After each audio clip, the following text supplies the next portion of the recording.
Sir कल 3:20 पे मुझे एक अननोन नंबर से कॉल आया, जिसको मैं उठा नहीं पाया किसी कारणवश, क्योंकि मैं दूसरे फ़ोन पे बिज़ी था। और तभी उसके 2-3 मिनट के बाद मुझे पता चला कि मेरे तीसरे फ्लोर पे हमारे 2 और ऑफ़िसेज़ हैं, 302 और 303, जिसके अंदर कुछ लोग आए हैं जिनको मुझसे मिलना है। तो जनरली जो भी लोग मुझसे मिलने आते हैं वो एक अपॉइंटमेंट के साथ आते हैं, समय लेके आते हैं कि हमें मिलना है। तो मैंने पूछा कौन है, जो हमारा प्रोसीजर है। तो उन्होंने बताया कि ये लोग हैं, नाम नहीं बता रहे हैं और ऐसा है वैसा है। और फिर बाद में पूछा तो एक नाम बताया उन्होंने। मैंने कहा ऐसे किसी आदमी को मैं जानता नहीं हूँ। तो बोलते नहीं, पूछ रहे हैं कहाँ है वो, थोड़ा सा टेढ़ा लैंग्वेज बात कर रहे हैं, ऐसा हमसे कोई बात करता नहीं है।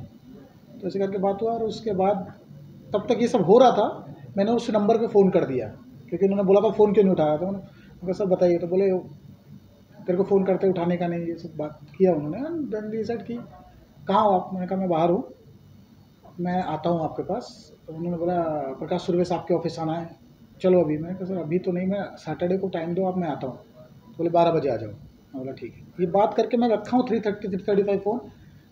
एग्जैक्ट 3 से 4 मिनट के बाद मैं यहाँ बैठा हुआ था, लंच का टाइम हो रहा था, तो लंच के लिए मैं यहाँ बैठा हुआ था। और तकरीबन 3 से 4 लोग घुसे और सडनली उन्होंने मुझे देखा, बोला राजकुमार। फ़ोन पे किसी को बोला हाँ एक यहीं पे है, जो मराठी में। और सडनली 18 से 20 लोग इस कैबिन में यहाँ पे और बाहर आ गए और मेरे को कॉलर से यहाँ से घसीटते हुए वहाँ पे मुझे मारा, जो भी इंसिडेंट हुआ। और मारते हुए घसीटते हुए मुझे वहाँ लिफ्ट तक ले गए और लिफ्ट से नीचे, और नीचे उनकी गाड़ी बाहर खड़ी थी। 2 गाड़ियाँ थी, एक फॉर्च्यूनर थी और एक हुंडई की कोई कार है, वो गाड़ी थी। तो फॉर्च्यूनर में वो लोग चले गए और मुझे हुंडई में कुछ लोगों के साथ बिठाया गया पीछे। और वहाँ से मुझे दहिसर ईस्ट प्रकाश सुर्वे जी के ऑफिस ले जाया गया। वहाँ मेरी मुलाकात सुर्वे जी के जो पुत्र हैं राज सुर्वे जी, उनसे हुई। और वो जितने लोग हमारे यहाँ आए थे, जितने गुंडे बोलिए या कुछ भी बोलिए, वो लोग उतने ही लोग वहाँ ऑलरेडी और जमा थे। तो काफ़ी लोग थे वहाँ पे। मुझे वहाँ बिठाया गया और बोला कि ये तो हम एक कंपनी है जिसके साथ बिज़नेस करते हैं, जिसके साथ हमारा एक बिज़नेस ट्रांजैक्शन है। हमने तकरीबन 8.5 करोड़ रुपए दिए हैं उनको डिजिटल लाइसेंस के अगेंस्ट में। और वहाँ ले जाके उसने वहाँ पे, वो पटना से है, आदिशक्ति फिल्म प्राइवेट लिमिटेड उस कंपनी का नाम है। उसके ओनर का नाम मनोज मिश्रा है। तो वो क्या है, वो काफ़ी पॉलिटिकली कनेक्टेड आदमी है when it comes to Patna. तो उन्होंने पटना से और स्टेटों के, यूपी और बिहार के स्टेट के थ्रू यहाँ पे वो पॉलिटिकल कनेक्ट लगा के कि हमारा चैनल छुड़वा दीजिए, हमारे पैसे तो नहीं है, क्योंकि पैसे वो मिसयूज़ कर चुके थे सारे। तो ये रिक्वेस्ट यहाँ सुर्वे साहब के ऑफिस में आई होगी, जो मुझे समझ आया, और वहाँ से उन्होंने ये कार्रवाई की। वहाँ जब मुझे ये सब काम होते होते कुछ 40-50 मिनट हुए, और उसके बाद सडनली मेरे फ़ोन पे कंट्रोल रूम से फ़ोन आने लग गया कि आप कहाँ हैं। लेकिन मेरा फ़ोन छीन लिया गया, तो मेरी बात नहीं हो पाई। और तब सुर्वे जी को फ़ोन गया, या सुर्वे जी के ऑफिस में गया, उनसे बात हुई। तो उन्होंने पूछा कि आपने किसी को लिया है साथ में या उठाया है। तो उन्होंने मना किया, शायद जो भी, because he was talking in Marathi, तो कि नहीं ऐसा कुछ नहीं। और मेरे को इमीडिएटली वहाँ से एक दूसरी जगह पे शिफ्ट किया गया, इसको यहाँ से लेके जाओ।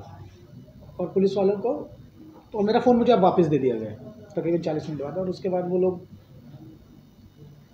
मुझे वहाँ ले गए, और वहाँ जितने भी लोगों के फ़ोन आ रहे थे हमको, उनके फ़ोन उन्हीं के लोग उठा रहे थे और स्पीकर पे रख के मुझसे बात करने को बोल रहे थे, म्यूट करके आप बात कीजिए, ये बोलिए। जैसे पुलिस में जो कांस्टेबल थे या जो इंस्पेक्टर साहब थे, वो मुझे बोले थे आप ठीक हैं। तो मैं बोले हाँ मैं ठीक हूँ, आप लोकेशन बताइए। मैंने वो एक सीक्वेंस है पूरा। तो ये बात हुई उनसे, तो उनको बताया, मैंने पूरा एक्सप्लेन किया। तो उन्होंने बोला कि आप लोकेशन क्यों नहीं बता रहे। मैंने कहा मुझे खुद नहीं मालूम मैं कहाँ पे हूँ। तो बोले हम सुर्वे साहब के ऑफिस आ रहे हैं। तो मैंने बोला आ जाइए। लेकिन मैं सुर्वे साहब के ऑफिस से दूसरी जगह शिफ्ट हो चुका था। वहाँ से फिर मैं, ये सब होते होते फिर मेरे को एक 100 रुपये का स्टैम्प पेपर दिया गया, जिस पर मेरी ही हैंड राइटिंग में मुझे लिखवाया गया कि आपने जो पैसे दिए हैं, जो एग्रीमेंट किया है उस आदिशक्ति फिल्म के साथ, जिसमें उन्होंने मेरे पर बहुत सारी पिस्टल और जो भी उनका औजार थे, जो भी चीज़ें, वो सबका दबाव देके, प्रेशर देके, बल समझ मतलब उन लोगों का, और मुझसे वो पेपर पे पूरा लिखवाया कि जो भी एग्रीमेंट हमारा उनके साथ हुआ है 2021 और 2022 में, जिसके तहत हमने उनको 8.5 करोड़ रुपए दिए थे, वो आज से अमान्य है, रद्द किया जाता है और अब कोई लेन देन नहीं होगा। और उस पर मेरे सिग्नेचर 2 पेजेस हैं, दोनों पे साइन ले लिए गए और डेट और वो सब डाल के ले लिया गया। और फिर तब तक पुलिस का कंटिन्यूसली फ़ोन आने लग गया 2-3 जगह से, और भी मेरे जो दोस्त लोग हैं, रिलेटिव्स हैं, फ्रेंड्स हैं, फैमिली, सब लोगों ने इधर उधर फाइंड आउट करना शुरू किया। तब तक प्रेशर बन चुका था। उन लोगों ने मुझे वहाँ से एक तीसरी जगह शिफ्ट किया, एक छोटी सी ऑफिस है, वहाँ से फिर मेरा फ़ोन छीन लिया मेरे से, इसको बात मत करने दो। और वहाँ जब ये पूरा इंसिडेंट जब डॉक्यूमेंट हो गया, ये हो गया, तो फिर वहाँ से मुझे उस तीसरी जगह से ऑटो में बिठा के 2 लोग सुरवे जी का जो मेन ऑफिस है, जहाँ पे मुझे फर्स्ट टाइम ले गए थे, वहाँ लाके ड्रॉप किया। वहाँ पे मुझे सुरवे जी के ऑफिस ले जा रहे थे अंदर, बाहरी पुलिस वाले मिल गए मुझे। तो जब जो इंस्पेक्टर साहब मुझसे फ़ोन पे बात कर रहे थे वो मिल गए मुझे वहाँ पे, कोई मुझे बाई फेस तो पहचानते नहीं थे। तो मेरी टीम थी वहाँ पे, ऑफिस के बच्चे पहुँच गए थे, तो उन्होंने बताया ये है राजकुमार। तो उन्होंने मुझे लिखा के एकदम फटाफट प्रॉपर रेस्क्यू किया और गाड़ी में बिठा दिया, और वहाँ से हम लोग गोरेगांव पुलिस स्टेशन आ गए थे। बाकी यहाँ आने के बाद प्रॉपर FIR और जो सर आप मुझे एक बात बताइए, ये जो मुझे मारा गया है, इसमें ये जो ऑफिस में मारना, पिस्टल लगाना, ठीक है, ये सब काम करना, ये जो किया गया है, ये काम मनोज मिश्रा जो आदिशक्ति वाले उनके बस का नहीं है। देखो आपको मालूम है ना कि कोई काम अगर कोई करता है तो किसके बोलने पे करता है, किसके कहने पे करता है, ठीक है। तो ये आपको किसी से बात करनी है, कोई प्रॉब्लम है तो आप बात कीजिए। तो ये कहीं ना कहीं से वो वहीं से आया, क्योंकि और जब मैं वहाँ पहुँचा तब तक मुझे सब ये सिर्फ ये बोल रहे थे मेरा बाप है।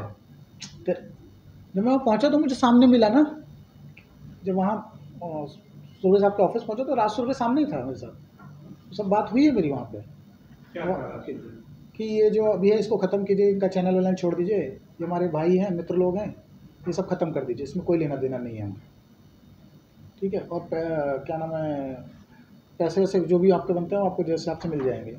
और वहाँ जो मारना पीटना जो था वो सब मैंने FIR में बोला है, वो किया हूँ। राज के सामने नहीं, राज सुरभि अलग ले जाएंगे, महाराष्ट्र में नहीं थे जहाँ सही कराया, मारा उनके सामने, जहाँ पेपर सही कराया महाराष्ट्र में नहीं, लेकिन इंस्ट्रक्शन तो था ही ना। पूरा बताइए राज सुरभि का इसमें क्या रोल आपको दिखाई पड़ता है? सर राज सुरभि नहीं कराया ना, नहीं रोल, वेन्यू से रोल क्या दिखाई देता है, समझो। मेरे को यहाँ से जब उठा के ले गए मार पीट के, तो मुझे सबसे पहले उस ऑफिस में ले गए जहाँ राज सुरभि बैठा हुआ था। उन्होंने यही बोला कि ये सब मैटर सॉर्ट करो, ख़त्म करो इसको, नहीं तो हम आपको जाने नहीं देंगे। और बाकी गाली गलौच यार, मैं क्या बोलूँ अभी आपको, बहुत गंदी गंदी गालियाँ, फैमिली, वो सब चीज़ें हैं उसमें, कैमरा में क्या बोलना है, गाली गलौच समझ नहीं आता मुझे। आपके FIR में ये है कि ED के केस करवा दूंगा और एक महिला का स्टेशन पे लगा दूंगा, इस तरह की धमकी देगी, वो कौन दिया? जी मैं नाम नहीं जानता उन लोगों के, वो उन्हीं के गुंडे थे जितने जो यहाँ आए थे ना, वो 18 लोग मेरे साथ तीनों जगह पे गए थे। तो उनमें मैंने जो CCTV फुटेज सबमिट किया उसमें मैं सबको रिकॉग्नाइज करता हूँ। I don't know the names but I know by face all of them. Manoj Mishra से आपका क्या रिलेशन है, ऐसा करार है और क्या डिस्प्यूट किस बात पर? मनोज मिश्रा का एक म्यूजिक लेबल है आदिशक्ति फिल्म प्राइवेट लिमिटेड, उनके 1.5 करोड़ सब्सक्राइबर हैं यूट्यूब के ऊपर। और मनोज मिश्रा जो है, उन्होंने, हम ग्लोबल म्यूजिक जंक्शन जो मेरी कंपनी है, हम डिजिटल लाइसेंस डिजिटल डिस्ट्रीब्यूटर हैं, यूट्यूब, सावन, गाना, स्पॉटिफाई, बड़ी बड़ी जो कंपनी है इनका डिस्ट्रीब्यूटर हैं। तो हम म्यूज़िक कंपनी से लाइसेंस लेते हैं और डिस्ट्रीब्यूटर प्लेटफॉर्म को बेचते हैं। तो जो भी पैसा प्लेटफॉर्म से आता है हमको, हम उसमें अपना परसेंटेज रखते हैं, बाकी आप सामने वाली पार्टी को देते हैं। तो जो सामने वाली पार्टी को हमने पैसा दिया तो उसको हमने 5 साल का पैसा इकट्ठा दे दिया था ताकि वो ज़्यादा से ज़्यादा कंटेंट बना सके, बट उसने वो फंड्स मिसयूज़ कर लिए, वो पैसे उसके ख़त्म हो गए। तो अब उसके पास कंटेंट बनाने का, क्योंकि कॉन्ट्रैक्ट जब हुआ था तो उसमें एक कमिटमेंट होती है ना कि आप इतना कंटेंट बनाएंगे, इतने गाने बनाएंगे, इतने म्यूजिक वीडियो बनाएंगे, वो सब उसने बनाया नहीं। व्हेन वी आस्क्ड हिम कि आप क्यों नहीं बना रहे, तो बोले पैसे खत्म हो गए मेरे पास। पैसे खत्म हो गए तो आपको कंटेंट तो बनाना पड़ेगा। तो हमने दोबारा उनको फंड दिया अभी कुछ 1 महीने पहले दोबारा से, और उसका भी उन्होंने कंटेंट नहीं बनाया और सडनली ये रूट ले लिया उन्होंने। ये सब करवाने के पहले भी कभी मिल के गए थे मनोज मिश्रा? हाँ, कई कैंसर सेटल कीजिए कुछ। पिछली बार भी आए थे वो हमसे बात करने, हमने उनको समझाया, उन्होंने बोला मेरा फंड्स का प्रॉब्लम है। सितंबर 2022 में हमारा फंड्स का प्रॉब्लम है, हमारे पैसे ख़त्म हो गए, हमें पैसे दीजिए। हमने उनको फिर पैसे दिए। हमारा एक और एग्रीमेंट हुआ, अमेंडमेंट हुआ 24 सितंबर 2022 को, और उसमें हमने उनको दोबारा पैसे दिए और एक लाइसेंस फीस को एक्सटेंड किया कि अभी हम 3 साल का है या 5 साल का कर देते हैं उसको, और हम आपको एडिशनल पैसा देते हैं, एटलीस्ट काम कीजिए, क्योंकि पुराना तो खर्च कर दिया आपने, जो भी आपने किया वो उसमें खर्च हो गया पैसा। बट अब नया जो कंटेंट बनाना है, क्योंकि बिना पैसे के काम होएगा नहीं, तो वो पैसा उन्होंने लेके 6 महीने काम किया, टूटा फूटा जैसा भी।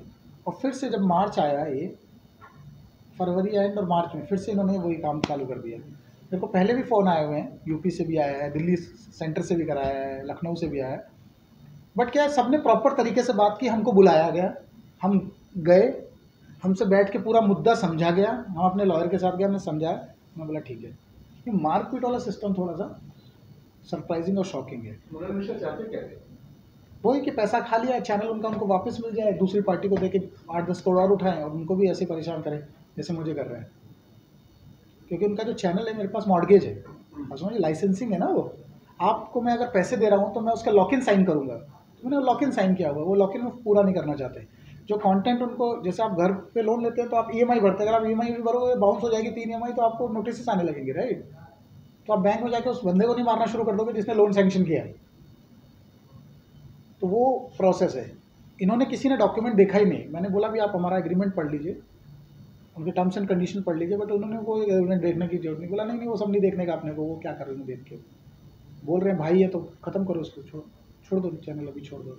नहीं तो रीजन क्या दे रहे थे सेटलमेंट करने के लिए? नुकसान हो गया, क्या हो गया? कुछ नहीं, आप कंटेंट क्यों बना रहे हो? कंटेंट हम कहाँ से बनाए, हमारे पास पैसे नहीं है। हमारे ऑफिस में जो लोग कंटेंट बनाते हैं उनको सैलरी देने के पैसे नहीं है।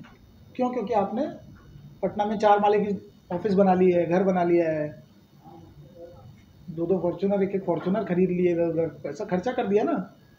तो जब आपने बिजनेस का पैसा घर में लगा दिया तो बिजनेस तो नहीं होएगा। अब बिजनेस नहीं होगा तो उसका ईजिएस्ट रूट है पॉलिटिशियन के थ्रू आप आ जाइए। लीगल वो हम आ नहीं सकते, क्योंकि legally we are absolutely right. हमने जो एग्रीमेंट में लिखा हमने वो फॉलो किया, जो एग्रीमेंट में हमने पेमेंट टर्म डाली वो पेमेंट उनको दी, जो उनको डिलीवर करना था उन्होंने डिलीवर नहीं किया।